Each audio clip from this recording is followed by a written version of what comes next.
Greenflation ini semakin marak diperbincangkan publik. Tapi seperti apa koneksinya dengan Indonesia? Apakah kita harus waspada terjadinya greenflation ini di saat target bauran EBT saja di 2023 ini tidak tercapai? Kita ke Pak Ali terlebih dahulu. Nah, ketika kita kaitkan dengan transisi energi, kita tentu terminologi paling sederhana adalah proses beralihnya kita secara bertahap dari energi fosil kepada energi non fosil atau energi yang lebih ramah lingkungan yang kita kenal sebagai energi baru dan terbarukan. Nah, di dalam proses transisi ini kan sesuatu yang tidak sederhana ya, tidak semudah mengganti pembangkit listrik tenaga batu bara misalnya PLTU dengan diganti dengan PLTS, tidak sesederhana itu.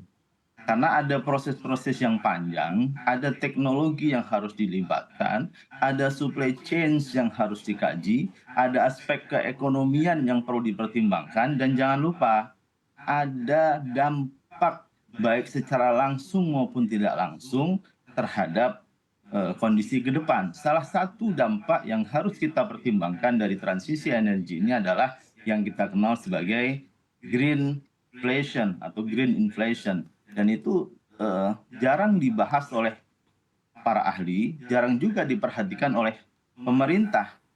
Yang ada adalah kita harus segera berganti dari fosil ke EBT, tapi tidak diperhitungkan proses penggantiannya dan dampaknya. Nah, terkait dengan greenflation ini, saya ingin mengambil satu definisi yang sederhana yang tidak rumit, bahwa inflasi dari teori dasar saja itu bisa disebabkan oleh beberapa hal.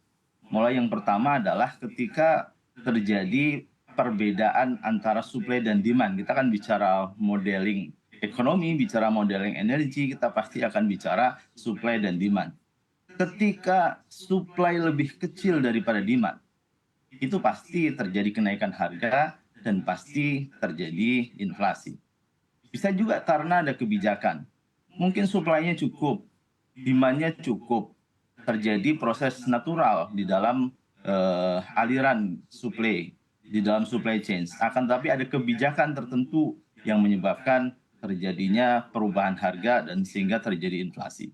Nah, dalam konteks green inflation ini, kita sebenarnya kita harus secara sederhana ketika kita bertransformasi atau bertransisi dari menggunakan energi fosil yang selama ini sudah kita gunakan, yang teknologinya sudah proven, yang instalasinya sudah memadai, yang proses bisnisnya sudah berjalan, kemudian kita rubah, pasti akan memunculkan biaya yang tidak sedikit. Saya ambil contoh. PLTU itu rata-rata, terutama di Jawa, Sumatera gitu ya, itu harga listrik per KWH-nya kan ya kisarannya sekitar 1000-an lah, lebih sedikit ya per KWH-nya rupiah, ya kan? 700-an PLTU ya, sekitar 700-an. Tapi ketika kita bicara tentang energi terbarukan, kita ambil contoh PLTS misalnya. PLTS di daerah-daerah yang sudah relatif terbangun seperti Jawa, Sumatera itu bisa sampai 1000 lebih per KWH. Itu aja sudah memunculkan biaya yang tentu ketika kebutuhan listrik dipasok dari yang semula berbiaya lebih rendah, kemudian diganti dengan yang berbiaya lebih tinggi, itu pasti akan menimbulkan kenaikan harga listrik. Kenaikan harga listrik itu akan berdampak kepada kenaikan biaya produksi, dan kenaikan biaya produksi itu akan berdampak pada kenaikan barang hasil produksi dan terus berjalan sampai menimbulkan inflasi bukan hanya dari barang pokok awalnya, yaitu kenaikan biaya pembangkitan listrik, produksi listrik, tapi Baik. juga akan berimbas ke seperti itu kira-kira. Baik, kita akan coba tanyakan ke Pak Denny. Pak Denny, tadi disampaikan oleh Pak Ali bagaimana akhirnya transisi energi ini bisa mempengaruhi inflasi bahan pokok. Kalau Anda sendiri melihat apakah kita sudah sedekat itu untuk melihat apakah inflasi pangan ini mungkin akan terjadi karena greenflation? Ya, terima kasih, Mbak. Jadi, ya benar tadi kata Pak Ali ya. Jadi sebenarnya transisi green inflasi ini bisa disebabkan karena dua hal ya. Yang pertama adalah terkait sama supply and demand gitu ya. Terus yang kedua bisa jadi karena intervensi tambahan biaya ya oleh pemerintah seperti pajak seperti itu. Nah, cuma kalau kita menilik pada kondisi di Indonesia ya, kita melihat bahwasanya sebenarnya target pemerintah terkait dengan transisi energi ini tidak ambisius, gitu ya. Jadi dengan tidak ambisiusnya itu saya rasa terkait dengan green inflation ini masih belum memberikan dampak yang signifikan gitu ya kepada perekonomian. Nah, cuman ada beberapa hal yang sebenarnya tanda ya, tanda-tanda yang sebenarnya kita pernah mengalami itu, yaitu yang terjadi ketika kenaikan harga CPO gitu ya. Kita tahu bahwasanya CPO itu jadi salah satu bahan baku utama ya dalam bauran energi di bahan bakar ya, yaitu biofuel gitu ya. Jadi terjadi trade off ya antara minyak goreng CPO sebagai pangan gitu, yaitu minyak goreng, dan CPO kemudian sebagai bahan bakar. Karena demand-nya tetap, tapi harganya meningkat, gitu ya. Jadi ini yang kemudian meningkatkan apa ya, dalam tanda kutip pertempuran ya antara pangan ataupun bahan bakar.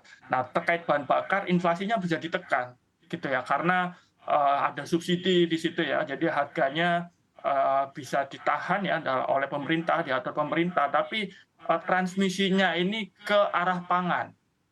Itu kita melihat kemarin ketika CPO meningkat ya karena suplainya semakin terbatas ya, karena tadi kita bertempur antara pangan dan energi dan juga ekspor juga gitu ya. Nah, ini yang kemudian menekan porsi untuk pangan. Nah, ini yang kemudian meningkatkan harga di situ. Tapi secara umum kami itu masih bisa di-bypass ya oleh kenaikan energi yang sebenarnya bisa ditahan ya melalui subsidi energi itu. Kemudian saya melihat juga bisa jadi di jangka panjang gitu ya, ketika seperti tadi disebutkan oleh Pak Ali ya, bahwasanya skala ekonomi dari energi terbarukan ini kan masih mahal gitu ya.